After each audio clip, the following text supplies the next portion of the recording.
பார்த்த உடனேவே டெம்ப்ட் ஆகுற ஒரு ரெசிபி தான். காரைக்குடி ஸ்பெஷல் கார முட்டை கறிங்க. அவ்ளோ டேஸ்ட்டா இருக்கும். ரசம் சாதத்துக்கு இத மட்டும் வச்சோன்னு வச்சுக்கோங்களேன், அப்படியே உள்ள போயிட்டே இருக்கும். அந்த அளவுக்கு ரொம்ப டேஸ்டியான ரெசிபி எப்படி செய்யலான்னு வாங்க வீடியோக்குள்ள போயிட்டு சட்டுன்னு பார்த்துரலாம். ஃபர்ஸ்ட்டு ஒரு கடாய் எடுத்துக்கங்க. அதுல 1 டீஸ்பூன் அளவு நல்லெண்ணெய் சேர்த்துட்டு, கடுகு, சீரகம் சேர்த்துக்கலாம். எப்பயுமே முட்டைக்கு செய்யும்பொழுது சீரகம் சேர்க்கும்பொழுது நல்ல செரிமானம் இருக்கும். அதுக்காக தான் சேர்க்கிறோம். கொஞ்சமா கறிவேப்பிலையும் சேர்த்தரலாம். இது கொஞ்சம் ஸ்வீட்னஸா இருக்கணும் அப்படின்றதுக்காக நான் இன்னைக்கு பெரிய வெங்காயம் யூஸ் பண்ணியிருக்கிறேன்.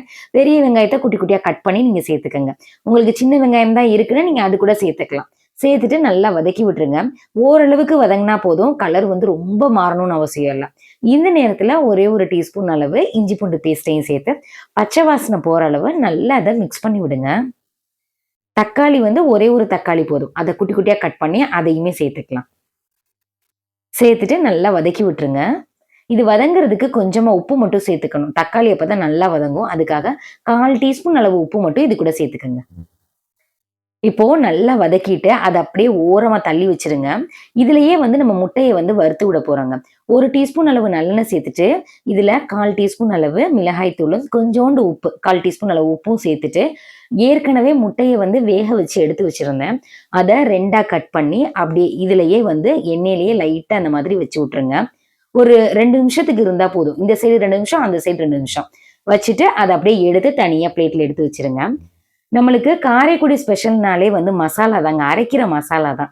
அதுக்கு பார்த்தீங்கன்னா, ஒரு கைப்பிடி அளவு தேங்காய், 1 டீஸ்பூன் அளவு சோம்பு, சீரகம், 3/4 டீஸ்பூன் அளவு மிளகு, 2 கல்பாசி அவ்வளோதான். நல்லா மையா அரைச்சு இது கூடயே சேர்த்துருங்க. முட்டை எல்லாத்தையுமே நான் எடுத்து வச்சுட்டேன். எடுத்துட்டு இதில சேர்த்துருக்கிறேன். நல்லா அத மிக்ஸ் பண்ணி விடுங்க.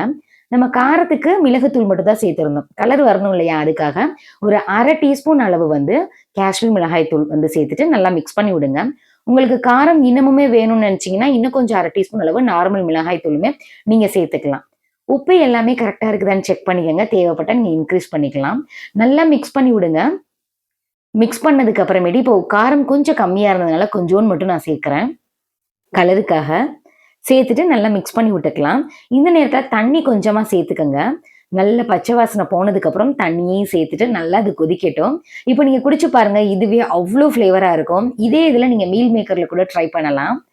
இப்போ நம்ம ஏற்கனவே வறுத்து வச்சிருந்த கார முட்டைய இதுக்குள்ள சேர்த்துரலாம். அப்படியே இந்த மசாலா முட்டையோட இறங்கி அவ்ளோ ஃப்ளேவர்ஃபுல்லா இருக்கும். 2 சைடுமே படுற மாதிரி நல்லா திருப்பி விட்டுருங்க. ஒரு 2 நிமிஷம் உள்ள இருந்தா போதும். அவ்வளோதாங்க. அப்படியே இந்த சைட் திருப்பி விட்டுருங்க. இதுல கொஞ்சமா கொத்தமல்லி தழையை மட்டும் தூவி இறக்கிட்டீங்கன்னா, அவ்ளோ டேஸ்ட்டா இருக்கும். ரசம் சாதம், சாம்பார் சாதம், லெமன் ரைஸ்க்கு கூட வச்சு சாப்பிடலாம். அந்த அளவுக்கு ரொம்ப ஃப்ளேவர்ஃபுல்லா, டேஸ்டியான இந்த கார முட்டை கறிய கண்டிப்பா ட்ரை பண்ணி பார்த்துட்டு எப்படி இருந்துச்சுன்னு கமெண்ட்ல சொல்லுங்க. இதே மாதிரி ஒரு இன்ட்ரெஸ்டிங்கான வீடியோல பார்க்கலாம். Thank you. பாய்.